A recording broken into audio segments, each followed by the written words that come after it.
Hi, and welcome to the X22 Report Spotlight. My name is Dave, and today we have a returning guest, Stephen Lendman. He received a BA from Harvard University. He received an MBA from the Wharton School at the University of Pennsylvania. He is the host of Progressive Radio News Hour on the Progressive Radio Network. His current books are Flashpoint in Ukraine, Banker Occupation, and How Wall Street Fleeces America. He's the creator and owner of the website Stephen Lendman Blog, and I'm very happy to have him back on the X22 Report Spotlight. Stephen, welcome back. Oh, Dave, it's great to be back on with you, and there's certainly a lot to talk about. Yeah, so we're going to talk about what happened in France. And I wanted to ask you, I mean, you have a lot of articles coming out, and we all suspect that it was a false flag. Why do you think this was a false flag? I simply can't imagine that it was anything but a false flag, Dave. And at the same time, I mean, I was suspicious of 9/11 at the beginning, less suspicious then than I am now, because false flags certainly weren't new back then. There have been many false flags in America. Probably to your listeners, the Gulf of Tonkin incident back in the mid-1960s would be the most familiar. Giving Lyndon Johnson carte blanche to just rev up the war in Vietnam. And certainly there have been many other false flags, many of them by America. And so it's logical to think that when something as dramatic happens as 9/11 or what happened in Paris, that there's something rotten in Denmark, as we say. Well, think about what happened in Paris. Multiple sites were attacked, I believe it was 7, by gunmen dressed all in black, carrying automatic weapons, managing not to be noticed apparently until shooting started. How do they ever pull off something like this? To me, it seems obvious that this was a very carefully planned and orchestrated military operation, way beyond the sophistication of garden variety terrorists. You can see terrorists pulling off a stunt here or there. This stuff happens all the time in various places around the world. But this was very, very carefully planned. Just like 9/11, even more so, getting airplanes to fly into buildings and hit the Pentagon, which wasn't an airplane, but a cruise missile, with no airplane parts, no engines, no fuselage, and no bodies. It obviously was a missile, not an aircraft. But these things have to be they're very sophisticated. It takes a lot of expertise to pull them off. And that's what struck me so much about what happened in Paris. And think about this. How could a group of terrorists, whatever number they were, 6 or 8 or 10, maybe a couple that haven't been arrested yet, how could they possibly, how do I want to put it? Simple. How could they possibly outwit French intelligence, especially because the people allegedly involved in what happened were monitored by French intelligence? They were singled out as possible threats and monitored by French intelligence, and yet supposedly managed to pull off a stunt like this, multiple attacks on Friday night. Does this make sense to you? It really makes none to me. It makes no sense whatsoever. I mean, when you look at it, it looks like all the other attacks that we've seen, like in Canada, Australia, previous to the one that we just saw in France, the Charlie Hebdo, and they all seem to follow the same script. I mean, we saw the Syrian passport, which was dropped. I mean, I don't know what terrorist runs around with passports and identification on them, and while they're performing a terrorist act, it makes no sense whatsoever. But the question is, why do you think they needed this false flag right now? What was the purpose of it? There's always a purpose, and that's the most important thing of all. This stuff would never be carried out without a purpose in mind. We can see what happened post 9/11, Dave. All the horrors that followed, beginning with the Afghan War and the USA Patriot Act. It was written well in advance of 9/11, put on the shelf, and then hauled out at the appropriate time. Followed by the Patriot Act, of course, eviscerated a number of Bill of Rights protections, and then we had the Homeland Security Act, which I called the National Gestapo Act, and numerous other police state laws and executive orders and presidential diktats and various other measures that they were put into force. And Americans were so scared, a propaganda fear-mongering campaign to get Americans so scared they were willing to put up with any inconveniences or loss of liberties to have the government protect them, having no idea that the government was the perpetrator of what happened, and they had the various schemes in mind that they intended to pull off. And we can see what happened post 9/11. So we can only imagine what's coming post the Paris attacks last Friday. And we can already see that France declared war on Syria, supposedly bombing ISIS. I don't believe they're bombing ISIS at all. I think they're working with America, bombing Syrian infrastructure and government targets. And Russia now says that it will join forces with France. France has agreed to do this with Russia to attack ISIS in Syria. Well, my comment on that is I'll believe it when I see it, because so far the only thing French warplanes have done is attack Syrian infrastructure and government targets. I don't think they're going to attack ISIS at all. If they do, they'll be subverting America's campaign against Syria to replace the government. And France is as adamant about replacing Assad as America is. So I simply, and Russia, of course, doesn't necessarily want Assad protected. Russia wants the Syrian people alone, exclusively, to have the right to decide who lead them. No outside powers, contrary to what France wants, to what America wants, other European countries. So it's hard for me to imagine that France and Russia are going to form an alliance on the same page in what's going on now. But I said in an article that I've written and haven't gotten out, I'll get it out later this morning, it remains to be seen what happens. You know, we should believe it only when we see it. So far, the evidence shows France is part of the problem, not the solution, and Russia alone is part of the solution with some of the other allies in the region. We'll see what happens, but I'm very suspicious. But I suspect horrors will follow, maybe other escalated wars, and the obvious one would be to generate something, an excuse, a pretext to attack Iran. That's the big one. So who actually benefits from this, though? Is this to rile up the European nations to join in the fight in Syria? I think America and Britain and Israel, and let me just divert a little bit in mentioning Israel. The reason I think Israel could be involved in this, we know Israel is waging war on Palestine now, totally out of the news because of what happened Friday in Paris. Palestinians are being killed on average 2 daily since the 1st of October. Over 10,000 have been injured. Around 6,500 Palestinians are suffering from toxic tear gas inhalation. None of this is being reported in the major media. Netanyahu wants carte blanche to continue his war on Palestine.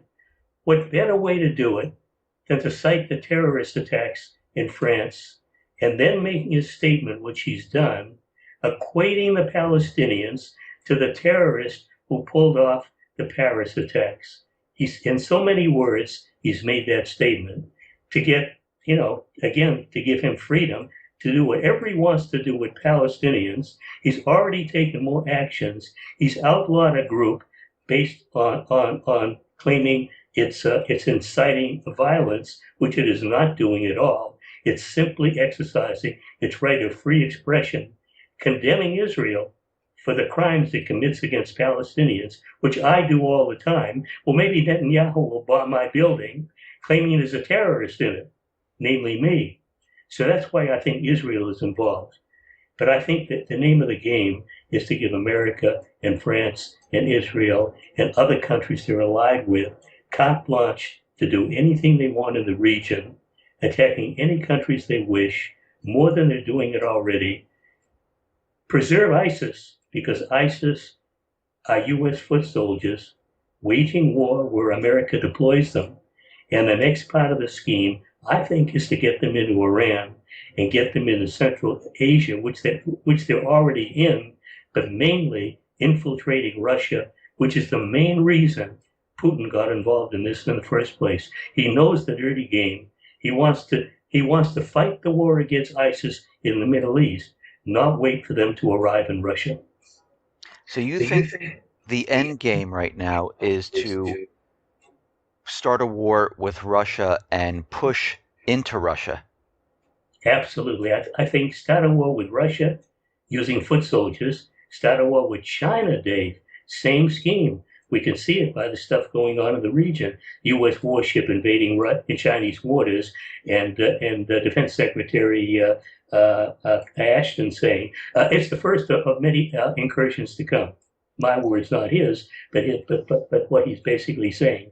So it's Russia, China, and I have to believe Iran because I think the nuclear agreement would just sidetrack things momentarily. Iran, America considers Iran a threat. Israel, it's Israel's number one regime, government, not regime, let's call it a government to eliminate because it's Israel's number one rival. And what Israel wants, America is very willing to oblige. So I think those three countries are in the bullseye, call it. And I think regime change is planned in all three of them. And again, America's scheme is less putting U.S. troops on the ground, but using proxy forces, namely ISIS and So, other terrorist groups, Dave. right. So why? I mean, we saw the Russian jet, which crashed, and now it's come out that Russia says yes, it was a terrorist attack. Why do you think they waited to announce that the downing of the plane was a terrorist attack? Well, it really hasn't been that long. They wanted to confirm from the forensic evidence that there was evidence of explosives found in airplane parts. I'm not a forensic expert, Dave, so I don't know how long it takes to confirm this, but this is what they were waiting for. But very slowly, before the official announcement was made, they were suggesting that it was a terrorist attack. And if that was the case, they knew it was not a surface to air missile because the plane was flying too high for the weapons that ISIS has to be able to strike it. The only other possibility was a bomb, and now they've officially come out and said it was a bomb. But this is not the reason that Obama entered the conflict in Syria on September 30th. He did it because he is fearful that America will get ISIS to infiltrate Russia, and then he'll be battling them on Russian territory, which he wants to avoid. And in the last 24 hours, he announced, and really Russia's defense secretary announced that Russia doubled its forces in Syria. Long-range strategic bombers now involved, flying from Russia. I checked to see how far this would be. I don't know what locations in Russia they're coming from, but from a location like Moscow, I think it's southern Russia, which would be closer. But I think from Moscow to Syria would be something like flying coast to coast in America. So let's say these bombers are flying maybe a couple of thousand miles. That's a very long way to go to deliver strikes, and I would imagine they have to be refueled in air. But heavy Russian bombers are now involved. And what was the number? I think 37 more aircraft, warplanes are being deployed to Syria to be involved. So Russia has doubled the force it's using in the war in Syria, attacking, I would imagine, twice as many ISIS sites. The opposite of what America and France are doing. So this is really big time stuff, Dave. So when President Obama came out and said that ISIS was contained, and John Kerry came out saying that yes, the amount of land and territory they have is shrinking, this is all a lie, but kind of not a lie because Russia has really been pushing them back and away from Damascus. They kind of liberated Aleppo, and they're continually destroying all the targets of the Islamic State. And right now, the United States is, looking at this entire situation and trying to come up with I guess, a new game plan of how to protect their proxy army. And Oh, oh, indeed, absolutely, Dave. So it's such an important point. I think the people in Washington are absolutely apoplectic on what the devil can they do to counter what Russia is doing. And my own opinion is they can't do a damn thing. You know, they immediately out of the box began waging propaganda wars with Secretary of Defense Carter saying, what Russia is doing is counterproductive. Right.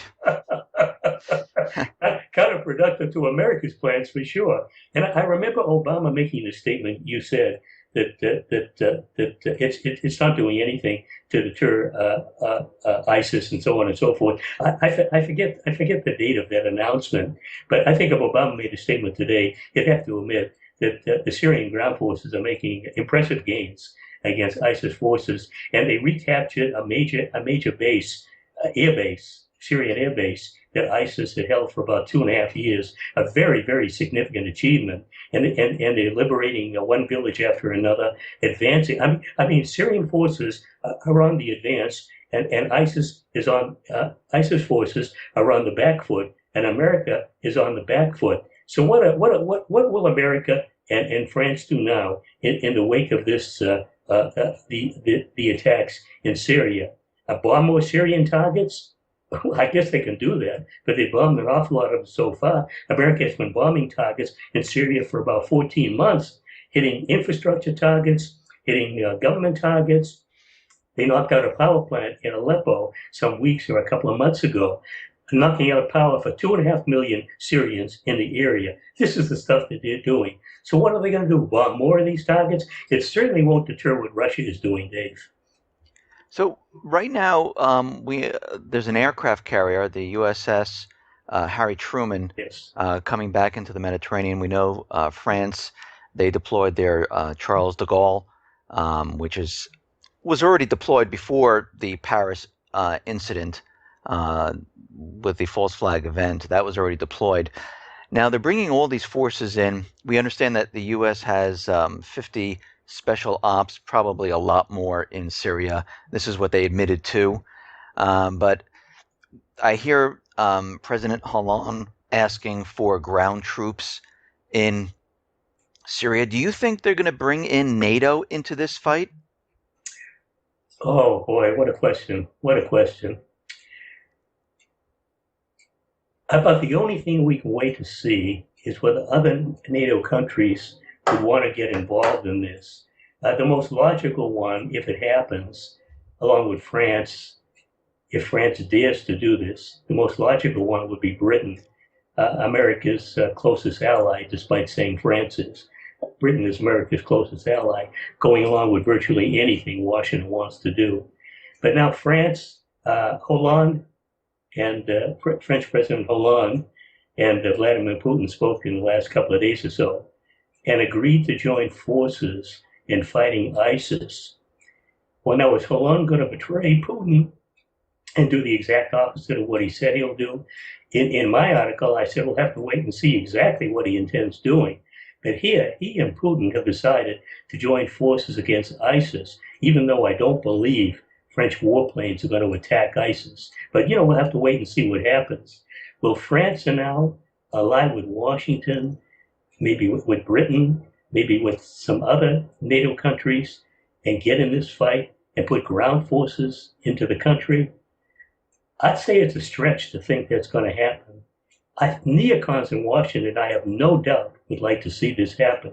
Obama has been very reluctant, other than, covert special forces, and I think they've been there all along, Dave, not the 50 that were announced. I think covert U.S. forces and CIA elements have been in Syria all along, going back to 2011. What numbers, I have no idea. But I do know that U.S. Special Forces operate in roughly 2/3 of the world's countries, maybe 75% by now. So they infest Syria and, doing whatever they're doing, destructive things and working with the anti-government forces in Syria, doing that kind of stuff. But we're not talking about thousands. We could be talking about hundreds of these forces. My guess is that NATO will not get involved in this. If they do, my goodness, all bets are off. So right now, Kerry is saying that they're working with Turkey to shut down the border between Syria and Turkey. Any reason why you think this is happening? I forgot to mention Turkey and whether NATO would get involved. Turkey, of course, is a NATO country, Right. and I think they would love to get involved with ground forces. But I believe that Erdogan, their president, their fraudulently reelected president, Hmm. I think that some time ago said, he probably said this a number of times, that he would only be willing to do it if other nations join him. In other words, he alone will not put Syrian ground forces into Syria, but he's very willing to do it if other NATO countries will join him in that kind of an initiative. So he very much would like to do this. I think Obama is very leery about doing it. So at this point, what is the U.S. government's plan in Syria? I mean, are they just going to continue doing the same thing that they've been doing? Because right now, I mean, the Islamic, their proxy army, is really being pushed out of Syria at this point. I'm watching this every single day. I'm watching events daily to see what's happening. Most of all, stuff has happened in Europe. And I have an article written I've yet to post on my blog. I'll do it a little bit later today. I call it War in Paris. I just brought it up on my desktop. And I just started off by saying the city of light went dark repressively. What France is doing is enacting police state laws more than the ones already on the books. There was a raid in a suburban area, Saint Denis, a northern Paris suburb. You know, you get the reports in the media, but you don't really know what's going on. But they stormed this community pre-dawn today, Dave. Today, they killed either 2 or 3 people, supposedly going after terrorists. I think arrested several others. There was a report of a woman detonating a suicide belt and killing herself. You know, I don't know if this is true or not true, but, you know, they'll tell us anything they want to tell us. But the point I want to make is France already has instituted much more repressive policies at home. It's declared war on Syria by revving up air attacks on the country. We see Britain threatening to enact a tougher police state laws. There are calls in Congress for tougher police state laws in America and getting more heavily involved in the Syrian conflict. Again, the neocons wanting U.S. troops on the ground. Whether Obama will go along with any of this stuff, we'll have to wait and see. But we could say tougher repressive laws enacted in America. I'm sure Obama will go along with that. We could see more U.S. forces on the ground, greater numbers of U.S. special forces announced, let alone the ones that are already there. So we could see more stuff initiated by America in the wake of what's going on. The name of the game for America and France and Britain is getting rid of Assad, putting in a Western-controlled puppet regime. That's the name of the game, Dave. And they want to do it any way possible, whether it's the war or any other means. And if they can accomplish that objectives, they'll do it anyway, short of war or by intensifying war. But that's what they want, and that's what Russia absolutely opposes. And you're saying that their goal has always been the same, to remove Assad and basically put in a puppet government into Syria. And John Kerry, he came out with a statement that they're getting ready for a transitional government within, the next couple of months. I was reading in some of the corporate media that yes, they're getting ready for a transitional government. They're hoping that Assad will now step down. I mean, why is that propaganda coming out? Because we know Russia is not just going to let him step down. They're going to want the people to vote. Absolutely. Here's what I make of it. And I wrote a little bit about this. I couldn't get enough information. This comes out of 2 meetings in Vienna with 18 nations, the big ones, including Saudi Arabia. Israel wasn't there. Israel was the invisible elephant in the room, like it is in all of these meetings. But there were 2 meetings in Vienna. One at the end of the October 2-day meeting, and then I think it was a 1-day meeting just a couple of days ago in Vienna. And Russia, of course, very prominent at that meeting. And I think there was some sort of agreement for an 18-month time frame to hold new elections and constitutional reform in Syria, but Russia stating very emphatically that anything happening in Syria, any changes will be made by Syrians alone with no outside interference. So Syrians will decide on what, if any, constitutional changes they want to make. There was already major constitutional changes made a couple of years ago, approved by national referendum overwhelmingly by the Syrian people. Do the Syrians want even more than they got? Well, Assad apparently is Syria was not invited to either of these meetings, which I think was absolutely outrageous. But I think there must have been an agreement between Russia and Syria where Russia said, we will represent your interests. And Assad knows that's exactly what the case was. But Assad, I think, will be very willing to enact further constitutional changes if the Syrian people want them and hold another parliamentary and presidential elections if Syrians want it, provided, again, Syrians alone have the right, the sole right, to decide who will lead them, to elect their officials, certainly allowing Assad to run. He won in June 2014 with an 89% majority. The election was independently monitored, outside independent monitors, and they called the election open, free, and fair.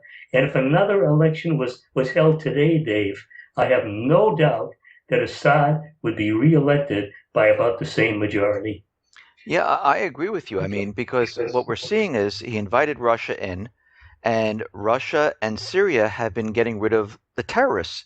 So the people are being liberated, and why wouldn't they vote for Assad?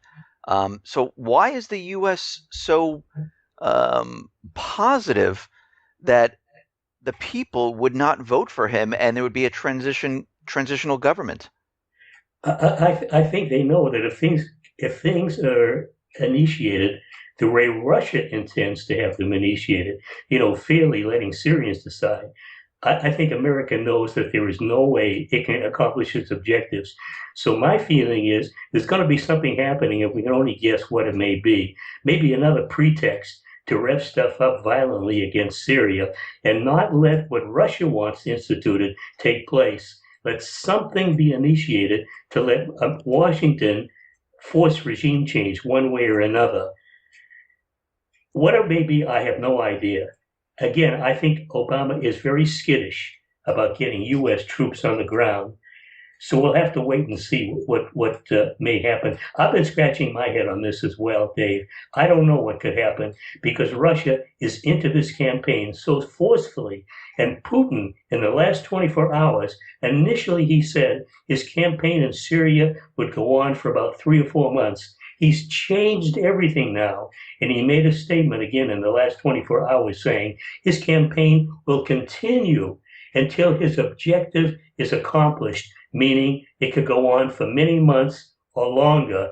He'll fight ISIS until he feels he's defeated ISIS to keep it from infiltrating into Russia. So Russia is absolutely committed. And I think Russia has displayed the power of its weapons and its military formidability, showing Washington, don't you dare confront with us directly, or you face our formidability the same way ISIS is now. So I think the people at the Pentagon are very leery about confronting Russia head on. What will America do? Wow, that's the big question. I think they're scratching their heads, Dave, wondering what in the devil can we do to stop what Russia looks like it's going to achieve unless something we do can stop them. I think absolutely they're scratching their heads. So we hear a lot of a lot of government agencies talking about more false flags. They're saying that the false flag in France was a test. Now, when you said they're going to do something else, do you think it's going to be another false flag to get everyone together to go into Syria? You think that's part of their plan? Well, the only one I can imagine that could get the public completely turned around on Obama would be another 9/11, Dave. I mean, it's very possible we could have another 9/11. I mean, if we had one, is it out of the realm of possibility we can't have another one? Not only another one, but something maybe far worse than 9/11. Maybe multiple attacks, Washington, New York, Los Angeles, Chicago, maybe killing thousands of Americans, something really, really major, far beyond what 9/11 was. Is this out of the realm of possibility?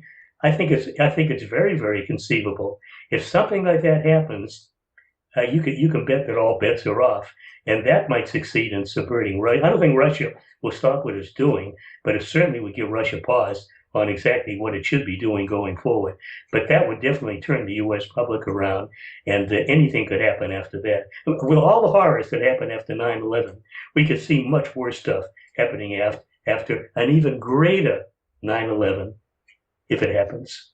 And it's funny that you mention this because if they decided to go down this route of having another false flag, and especially here in America, because right now the American people, the polls are saying no, no ground troops. We don't want to go to war. Nobody really wants to go to war. I mean, that's not the first thing on everyone's agenda here.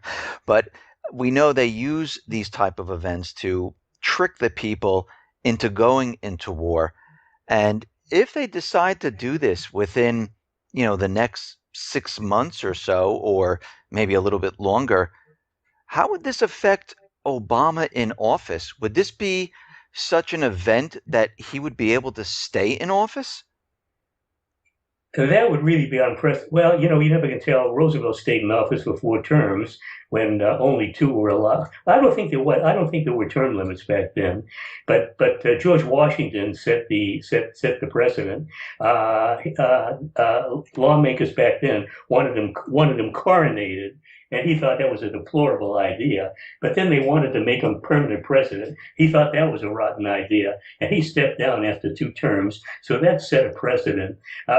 Roosevelt stayed for 4 terms. A bad idea.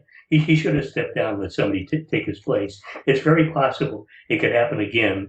But of course, we were in World War II at the time, Mm. and we've yet to get into World War III. If we get into World War III, it certainly is very possible Obama would stay in office. And it's very possible that before he leaves office, Dave, we could be in World War III. But I must say, if we get into World War III, which to me means war on Russia and or China, it means a nuclear war, and that means curtains for all of us. So it doesn't matter about fear mongering and the rest of it. It means we are really in deep stew, and we're probably risking humanity's survival. Stephen, I really appreciate you coming on the X22 Report Spotlight. Thank you for bringing us up to date on what has been going on out there. Thank you, Dave. I wish we had more pleasant things to talk about. Maybe one day we will. Yes, maybe we will one day. Thank you.